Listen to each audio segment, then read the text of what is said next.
Hello world for ever. நம்ம உடம்ப பத்தின ஒரு சில தெரியாத விஷயங்கள் பத்தி தான் பார்க்க போறோம்.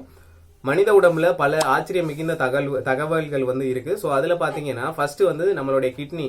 ஒரு நார்மலா எந்த ஒரு வியாதியும் இல்லாத ஒரு நார்மலான பர்சன் கிட்டத்தட்ட அவங்களுடைய சிறுநீரகம் ஒரு நாளைக்கு 180 லிட்டர் ரத்தத்தை வந்து ஃபில்டர் பண்ணும்.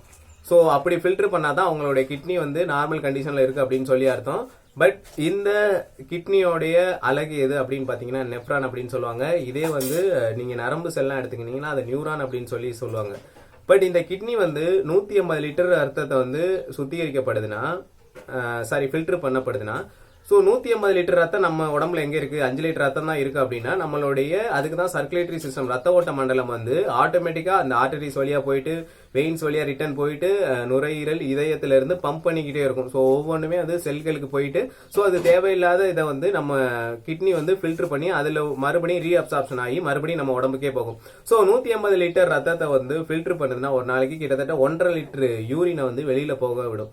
ஸோ இந்த யூரின்ல வந்து குளுக்கோஸ் லெவல் வந்து வெளியில போச்சுன்னா அது வந்து டயபெட்டிக் பேஷண்ட்டுக்கு மட்டும்தான் அந்த குளுக்கோஸ் லெவல் போகும். நார்மலான பேஷண்ட்டுக்கு வந்து குளுக்கோஸ் லெவல் வந்து போகாது. ஸோ அதனாலதான் யூரின் டெஸ்ட் பண்ணாவே இந்த குளுக்கோஸ் இருந்துச்சுன்னா அவங்க டயபெட்டிஸ் பேஷண்ட் அப்படின்னு வந்து சொல்லப்படுறாங்க. ஸோ இதான் யதார்த்தமான உண்மை. ரெண்டாவது பாத்தீங்கன்னா நம்ம உடம்புல வந்து 3 விதமானது வந்து 1.5 லிட்டர் தான் வந்து இது பண்ணும். ஸோ நம்ம ஒரு நாளைக்கு வந்து உமிழ்நீர் எச்சில் வந்து கிட்டத்தட்ட 1.5 லிட்டர் எச்சில் வந்து சுரக்கும். ஸோ அந்த எச்சில் தான் நம்ம உடம்புல வந்து டைஜஸ்டன் சிஸ்டத்துல முதல்ல இருக்கக்கூடியது.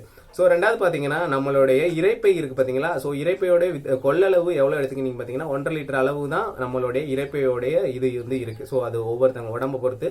ஸோ அதுக்கடுத்து 1.5 லிட்டர் யூரின் வந்து ஒரு நாளைக்கு வந்து வெளியில வந்து போகும்.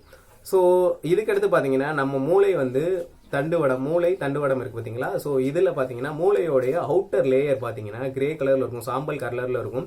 சோ மூளைக்கு உள்ள பாத்தீங்கன்னா அது வந்து ஒயிட் கலர்ல இருக்கும். சோ அதே ஸ்பைனல் கார்டு தண்டுவடத்தை எடுத்துக்கிட்டீங்கன்னா அதுக்கு ஆப்போசிட்டா இருக்கும். சோ அது உள்ள வந்து கிரே கலர்ல இருக்கும், சாம்பல் நிற பகுதியா இருக்கும். சோ அதோட வெளிப்பகுதி வந்து வெள்ளை கலர்ல வந்து இருக்கும். சோ இதுதான் வந்து யதார்த்தமான உண்மை. இது வந்து ஒரு சில இன்ஃபர்மேஷன் என்பா. இது வந்து அன்னோன் ஃபேக்ட்ஸ். மனித உடம்பியல் பார்த்தீங்கன்னா ஒரு சில அன்னோன் ஃபேக்ட்ஸ். ஸோ நம்ம உடம்புல வந்து எண்டோக்ரைன் சிஸ்டம், எக்ஸோக்ரைன் சிஸ்டம் அப்படின்னு சொல்ல 2 சிஸ்டம் வந்து இருக்கு. ஸோ அதுல பாத்தீங்கன்னா எண்டோக்ரைன் சிஸ்டம்ங்கிறது நாளமில்லா சுரப்பி. ஸோ அதுல வந்து டக்ட் எதுவுமே கிடையாது. இதே வந்து நாளமுள்ள சுரப்பி வந்து பாத்தீங்கன்னா எக்ஸோக்ரைன் சிஸ்டம் அப்படின்னு சொல்லுவாங்க. ஸோ இந்த உமிழ்நீர் சுரப்பி அதெல்லாம் டக்ட் வந்து இருக்கும். ஸோ அது வந்து எக்ஸோக்ரைன் சிஸ்டம். ஸோ அது எல்லாம் என்சைம் வந்து ப்ரொடியூஸ் பண்ணக்கூடியது.